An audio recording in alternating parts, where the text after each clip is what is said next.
They say heroes wear uniforms, but sometimes the real hero is the one with nothing to give. One poor teenager had barely enough food for himself, just a scrap of bread, his last meal. And yet, when a soldier sat down across from him, tired and broken from the field, the boy didn't hesitate. He pushed the bread across the table. It was a simple act, small, forgettable maybe, but not to the soldier. Because the very next morning, the boy's dirt road thundered under the boots of 300 veterans, men who came to repay a debt written in crumbs.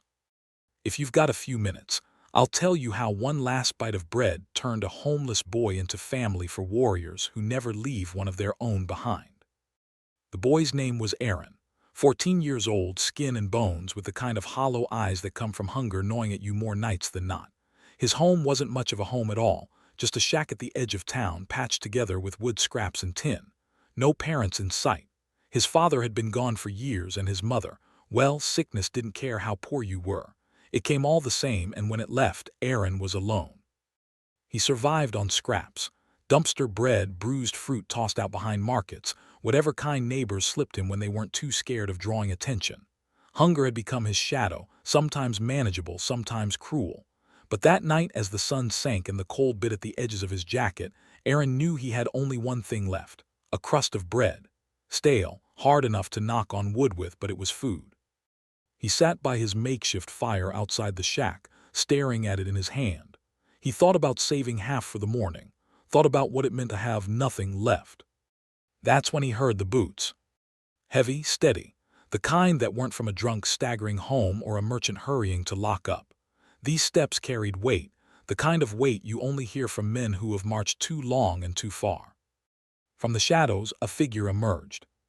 Broad shoulders, military fatigues, vest strapped tight across his chest, dust and mud streaking his arms, and a face carved with the kind of lines you don't get from smiling too much, but from seeing more than you should. Jasonstatham. Aaron didn't know his name yet. To him, he was just the soldier. Jason looked exhausted, like he'd walked 100 miles and carried the world on his back.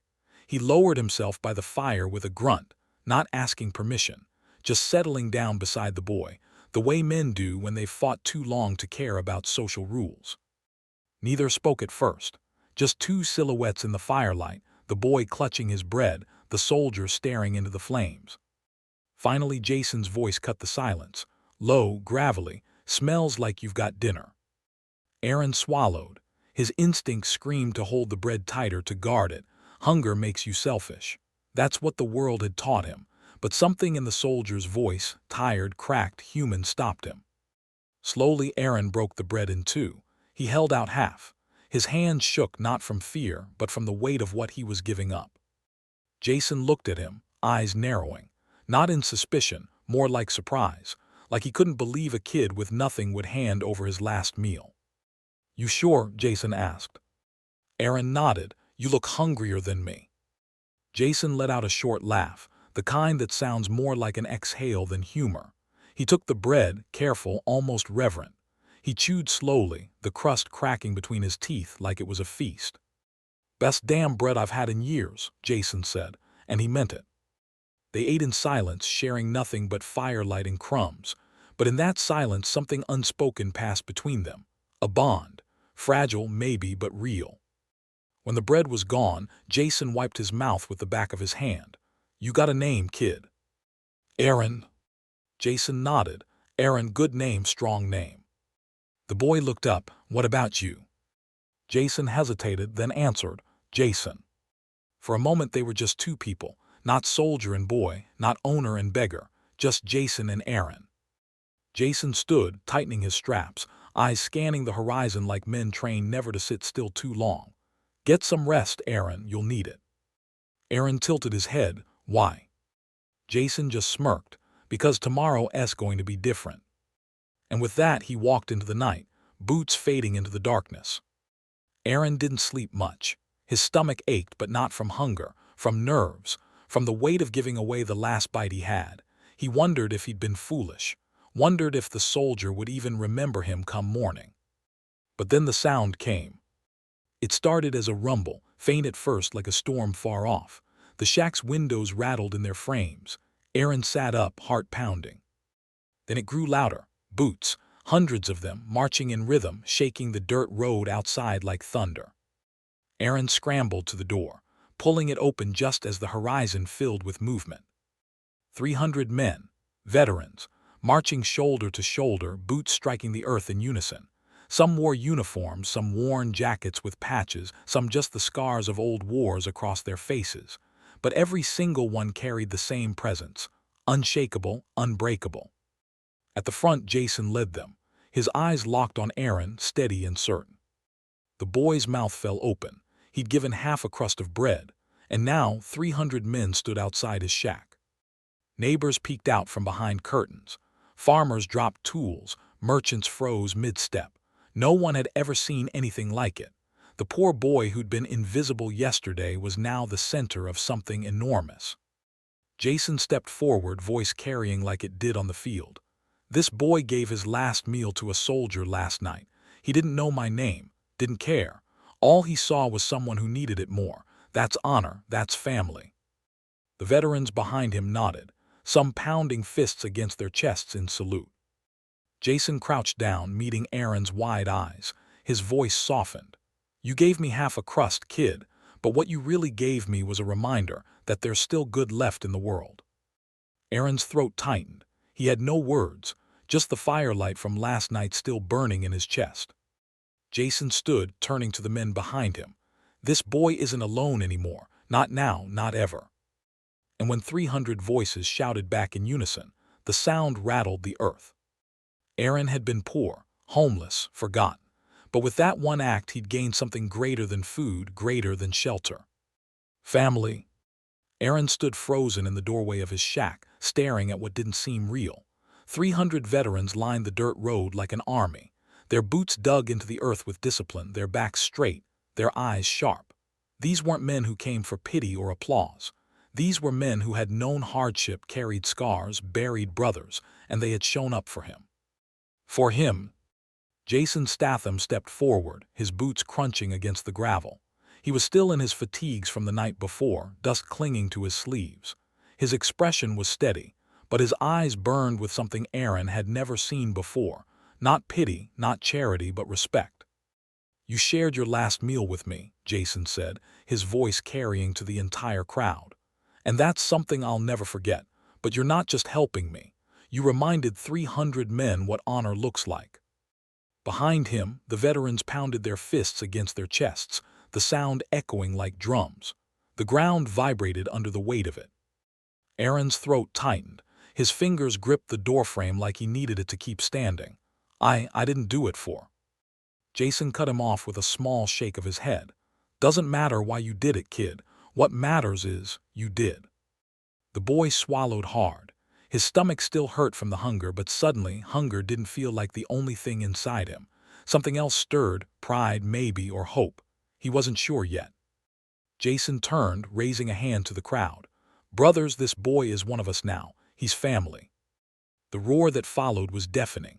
Voices boomed together, strong and raw, carrying across the town like thunder. Aaron's neighbors peeked through their windows, whispering in shock. The baker's wife clutched her apron. The grocer shook his head in disbelief. They'd seen the boy beg for scraps, seen him sift through bins behind shops and ignored him like background noise. But now the boy stood flanked by warriors. Now he was somebody. The veterans didn't stop at speeches. They moved like a unit, efficient, purposeful. Within minutes, some were hauling lumber, others laying foundations, a few already sketching plans in the dirt with sticks. Aaron blinked. What are they? Jason placed a hand on his shoulder. You've slept in a shack long enough. Today, you're getting a home. Aaron's chest tightened, but I don't. Jason crouched, meeting the boy's eyes. His voice was softer now, but carried the same weight. Aaron, you gave me half a crust of bread. Don't think for a second we're going to let you starve in the dark. That's not how family works. The boy's lips parted, but no sound came out. Tears burned in his eyes, but he blinked them back. He didn't want to cry in front of them. Not here. Not now. Jason stood tall again, turning to the men. You know the drill. Move like you mean it. And they did. Some veterans dug trenches for plumbing. Others hammered nails into fresh timber. The sound of saws, hammers, and boots filled the air. It was a construction site born in minutes. Aaron watched, stunned. For years his life had been measured in crumbs and cold nights. Now, in less than an hour, an army had turned his dirt patch into a hive of work. Jason glanced at him, catching the look on the boy's face. "Not bad for breakfast, eh?" Aaron let out a shaky laugh. It was the first laugh he'd had in months. Word spread fast. By midday, half the town had gathered on the street, watching in awe as the veterans built. Some clapped, some muttered, some just stared. A wealthy shopkeeper sneered under his breath. "All this for a beggar boy." Jason heard it. He turned, eyes like steel, and the crowd fell quiet. "He's not a beggar, he's a brother, and if you can't see the difference, that's on you." The shopkeeper shrank back, his face pale. No one else spoke after that. By late afternoon, the skeleton of a real house stood where the shack had been. Timber walls, a sturdy roof, windows cut to let in light. It wasn't finished yet, but it was already more than Aaron had ever dreamed of. One of the older veterans, gray beard and scarred hands, placed a hammer into Aaron's palm. "Here, son, nail this in. It's your house after all." Aaron's hands trembled as he lifted the hammer. He drove the nail in crooked, but the men around him cheered anyway. He couldn't stop smiling. Jason watched from a few feet away, arms crossed, pride flickering in his eyes. This wasn't charity. This was dignity, and he knew the boy would feel that difference. When the sun began to sink, the veterans set up tables. Pots of stew appeared, bread loaves piled high, plates clattered. They weren't just building a house, they were building a feast. Aaron stared at the spread, wide-eyed. All this food, where did it come from? Jason smirked. "Let's just say veterans know how to share rations better than anyone. Besides, tonight's special. Tonight you eat first." Aaron shook his head, overwhelmed. "I don't deserve this." Jason leaned closer. "Kid, listen to me. You gave me half a crust of bread when you had nothing. That makes you more deserving than most men with full tables." Aaron's lip quivered. He bit it, trying not to cry, but this time the tears spilled anyway. He sat at the head of the table, surrounded by men who'd once been strangers but now called him brother. And for the first time in years, he ate until he was full. The night didn't end there. After the feast, Jason stood again, raising his voice to the crowd. "This isn't charity, this is honor. Aaron showed us what it means to put someone else before yourself, and that's the kind of man we fight for, the kind of man we follow." The veterans roared their approval. Some banged cups on the table, others lifted torches high. The entire street glowed with firelight and voices. Aaron sat still, hardly believing it was real. Just 24 hours ago he'd been invisible, a ghost boy in a shack. Now 300 warriors marched, built, and feasted for him. Jason crouched beside him again, voice softer now. "Aaron, from now on you're not alone. You need something you call your family, and family never lets you go hungry." The boy nodded, unable to speak past the lump in his throat. The next morning, when the veterans finally marched out, the town was left changed. People whispered about the site for weeks. The shack was gone, replaced by a solid home. Aaron wasn't just the poor kid anymore. He was the boy who had shared his last bite with a soldier and gained an army in return. Jason didn't say goodbye. He just clapped Aaron on the shoulder before leaving, a promise unspoken. The kind of promise men like him always kept. Aaron watched them go, boots striking in rhythm, fading into the horizon.